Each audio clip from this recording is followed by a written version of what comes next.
ప్రస్తుతం ఏవైతే మనం చేస్తున్నటువంటి చర్యలే బాగా హైలైట్ చేసుకోవాలి. ఎందుకంటే సూపర్ 6 లాంటి వెంటనే అవ్వవు. నేనైతే ఒక 6 నెలల దాకా వెయిట్ చేయాలని నేను చెప్తాను. సరే వైసీపీ వాళ్ళైతే ఆగలేకపోతూ ఉన్నారు. దానికే వీళ్ళు కామెంట్లు కూడా చేస్తున్నారు. షుగర్‌తో ఉన్నట్టున్నారు. ఏది ఆపుకోలేకపోతున్నారని.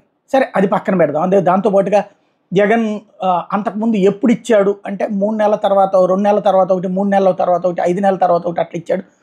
అప్పటిదాకా ఆగలేరా అని మాట్లాడుతున్నారు. మంచిది. అదేంటనేది ఎప్పుడు ఇస్తారన్నది జనం అబ్జర్వ్ చేస్తారు. జగన్ ఎప్పుడు ఇచ్చాడు, వీళ్ళు ఎప్పుడు ఇచ్చారు, మొత్తం ఇస్తే మంచిదే కదా. అయితే ఈ లోపుగా కొన్ని పనులు ఏదైతే ఫస్ట్ మంత్లో పెన్షన్ పెంచడం, రెండో నెలలో వచ్చే నెలలో వచ్చేటప్పటికి అన్న క్యాంటీన్లకు రెడీ అవుతుండటం, మరొక ఉచిత బస్సుకు రెడీ అవుతుండటం, ఇదంతా ఒక ఎత్తు అయితే ఈ లోపుగా అడ్మినిస్ట్రేటివ్ చేంజెస్ ఏదైతే పేర్లు మారుస్తాం అని చెప్పినటువంటి కాన్సెప్ట్ ఏదైతే ఉందో అది ప్రారంభించినటువంటి అంటే జగనన్న గోరుముద్ద, జగనన్న అమ్మ ఒడి ఇట్లాంటి పేర్లు మారుస్తా ఇచ్చినటువంటి దాంట్లో సర్వేపల్లి రాధాకృష్ణ గారి పేరు, లేకపోతే డొక్కా సీతం గారి పేరు ఇట్లాంటివి పెడతా నిన్న లోకేష్ తీసుకున్నానే. దాన్ని పవన్ కళ్యాణ్ అభినందిస్తే ఆ ఇద్దరిని చంద్రబాబు ఇప్పుడు అభినందించారు. ఏపీలో పలు ప్రభుత్వ పథకాల కూటమి ప్రభుత్వం పేర్లు మార్చినటువంటి నేపథ్యంలో సీఎం పవన్ కళ్యాణ్ స్పందిస్తూ సీఎం చంద్రబాబు, విద్యాశాఖ మంత్రి నారా లోకేష్కి అభినందనలు తెలియజేశారు.